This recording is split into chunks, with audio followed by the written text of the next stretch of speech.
Most people who experience something unexplained are able to point to a single night, a moment, an isolated incident they can later explain away as stress, exhaustion, or imagination. This case is different because nothing about it was isolated, accidental, or brief. What happened followed a strict pattern, repeated night after night, and stopped only when the location itself was abandoned. The testimony comes from a woman who lived with her mother in a small apartment in the center of Split, a coastal city built on stone, history, and layers of older lives. She never described what happened as a dream. She insisted she was awake, fully aware, and conscious during every incident. What frightened her most was not the fear of dying, but the precision with which the events repeated themselves. Every night, she would wake without a sound.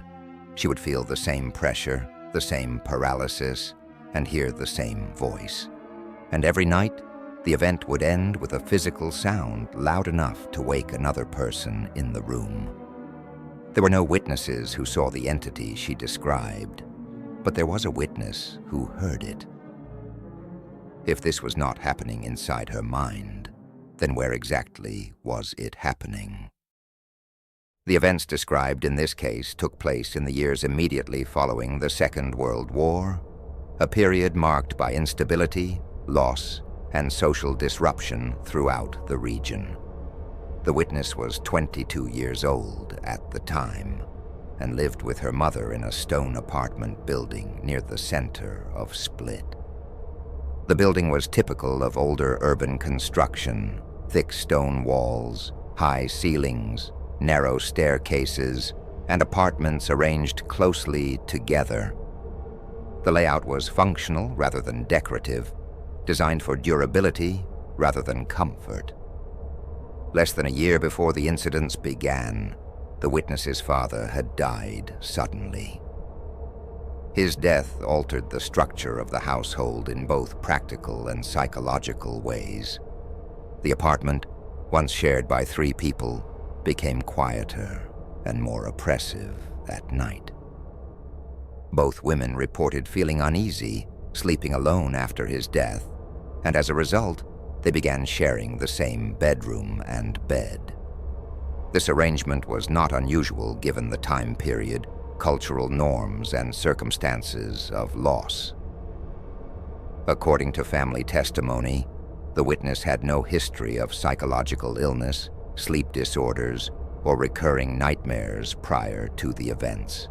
She worked regular hours during the day, returned home in the early evening, and followed a consistent daily routine. She did not consume alcohol and was not known to suffer from insomnia. Those who knew her described her as practical, grounded, and emotionally reserved. She was religious in a conventional sense, attending church and praying regularly, but she did not display obsessive or extreme beliefs. The apartment itself was not known to have a reputation. No neighbors spoke of strange occurrences, and there were no local stories or folklore associated with the building.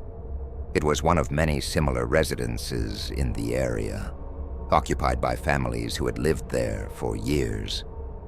During the day, the apartment felt ordinary. Sunlight entered through wooden shutters, and sounds from the street below were faint but familiar. At night, however, the interior became noticeably quiet. The thick walls absorbed external noise, creating an environment where even small sounds inside the apartment felt amplified. The bedroom where the events occurred was modestly furnished. A large bed occupied most of the space, positioned against one wall. A small table held a lamp, and personal items were stored in a nearby wardrobe. The window faced the street, and wooden shutters were typically closed at night, allowing only thin lines of moonlight to enter the room.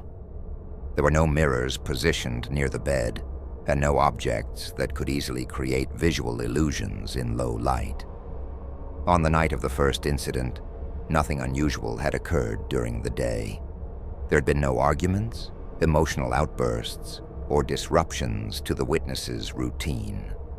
She and her mother ate dinner together and went to bed at their usual time. Both women later stated that they fell asleep without difficulty. What distinguished the first incident from an ordinary nightmare was the way the witness described waking. She did not report confusion or disorientation.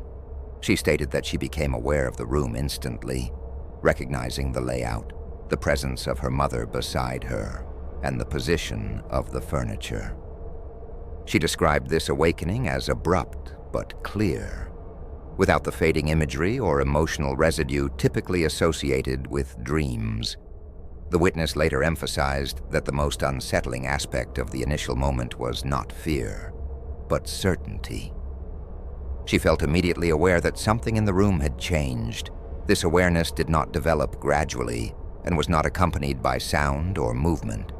It presented itself as a sudden, undeniable recognition that she was no longer alone in the space. This sense of awareness marked the beginning of a sequence that would repeat with little variation over the following weeks. At the time, however, she had no context for what was about to happen. She had never experienced anything similar, nor had she heard accounts of such events from others.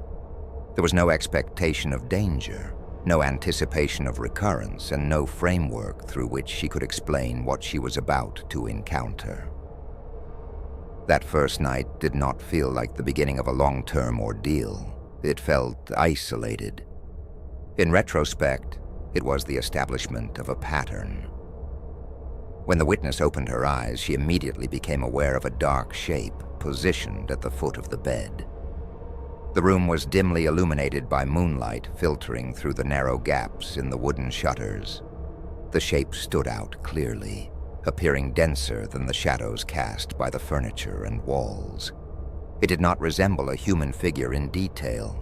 There were no visible facial features, limbs, or clothing.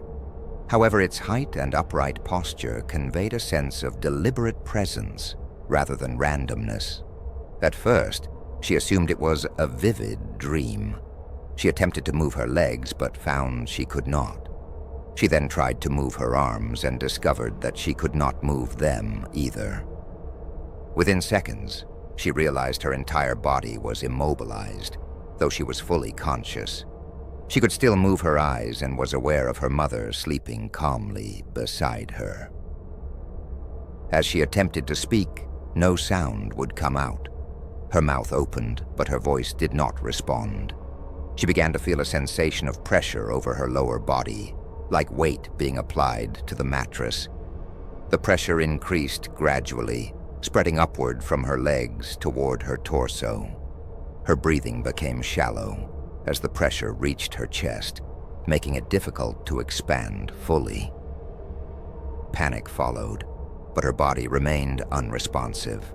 Her heart raced while her thoughts accelerated. The dark shape began to move.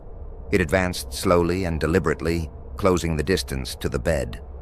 When the shape climbed onto the bed, the mattress compressed, reinforcing its sense of weight. As the pressure moved upward, she felt resistance around her throat, as if being held down. At this point, the shape spoke. The voice was low, monotone, and lacking emotional inflection. The words were spoken clearly in an unfamiliar language that felt strangely ancient. Suddenly, the pressure ceased. The shape was pulled backward off the bed as if removed against its will. It struck the floor with a loud, unmistakable impact that woke the witness's mother. Her mother sat up and turned on the lamp, illuminating the room, but no object was visible. The following night, she awoke moments before it began, her body recognizing the sequence. The dark shape, the paralysis, and the pressure repeated with disturbing accuracy each night. What disturbed her most was the mechanical precision. It followed a fixed structure she could not understand. As the nights passed, The repetition of the events began to affect every aspect of the witness's daily life. The predictability of the encounters did not reduce their intensity. Instead, it created a constant state of anticipation that extended beyond the bedroom and into her waking hours. She began each day exhausted, having slept only in short, restless intervals between the episodes. Her physical condition deteriorated gradually. She reported persistent fatigue, trembling in her hands, and difficulty concentrating on even simple tasks. Emotionally, the witness became withdrawn and increasingly fearful of nightfall. Sleep, which had once been a natural and unremarkable part of her routine, turned into a source of anxiety. She delayed going to bed whenever possible, staying awake until exhaustion forced her to lie down. Despite her fear, the events never occurred during brief moments of rest or naps during the day. They were confined strictly to nighttime sleep in the apartment. Her mother observed these changes closely. Although she never saw the shadow herself, she became a secondary witness to the phenomenon through sound. Each night, she heard the same impact on the floor immediately after her daughter awoke, gasping for breath. Over time, the mother began waking earlier and earlier, sometimes remaining awake for extended periods, in an attempt to witness the event directly. Despite these efforts, she never saw anything unusual. The room appeared empty whenever the light was turned on. The inability to see the cause of the sound increased the mother's distress. She was forced to rely on auditory evidence alone, which made it impossible to dismiss the events as purely imagined. The consistency of the sound, its volume, and its timing convinced her that something physical was occurring, even if it could not be observed visually. In an attempt to stop the events, the women turned to methods they believed might offer protection.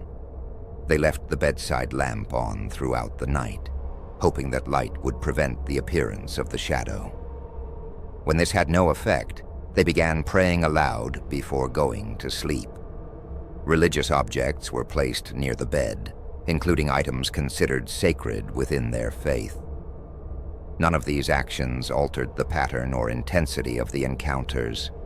The events did not escalate in the sense of becoming more violent or aggressive. They did not change in form or duration. This lack of escalation was itself unsettling. The witness described the experience as being subjected to the same procedure repeatedly, without variation or apparent purpose.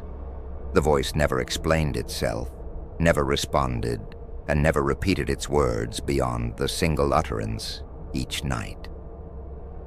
After nearly 3 months of continuous disturbance, the women reached a point where they could no longer cope without outside assistance.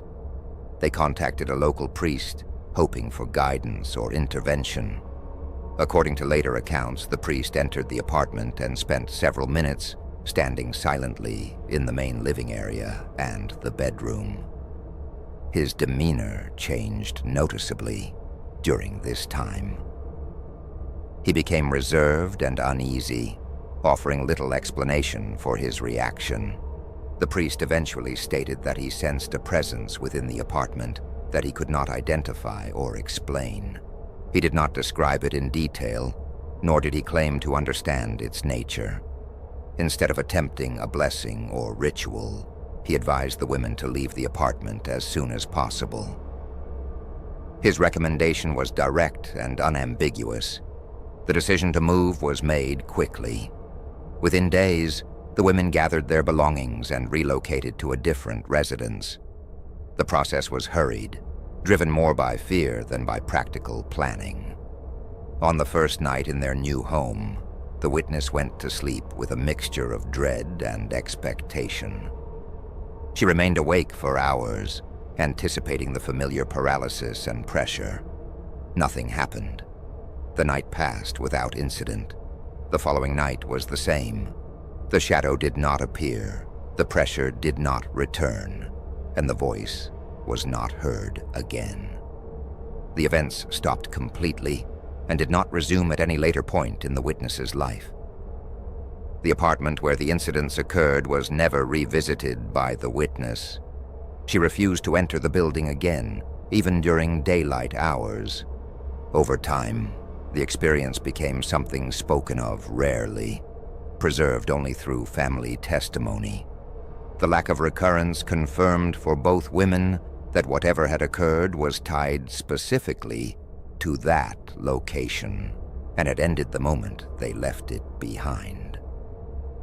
Cases like this are often explained through psychological or physiological mechanisms. Sleep paralysis, stress, and trauma are frequently cited. However, such explanations struggle to account for repetition, consistency, and shared sensory experience. If this had been a psychological event, it should have followed her. If it had been stress-induced, it should have returned at some point later in her life. But it did not. It was bound to a specific location and ended instantly when that location was abandoned. Most reports of shadow entities describe observers. This presence interacted. It applied pressure. It spoke. And it followed a strict pattern over an extended period of time. Whatever happened in that apartment did not adapt, escalate, or respond. It repeated. The most unsettling part of this case is not what happened to the woman, but what did not happen afterward. Nothing followed her, nothing returned. The events remained contained within those walls. And if that is true, then the question this case leaves behind is not about her survival, but about the apartment itself, and what, or who, may have remained there after she was gone.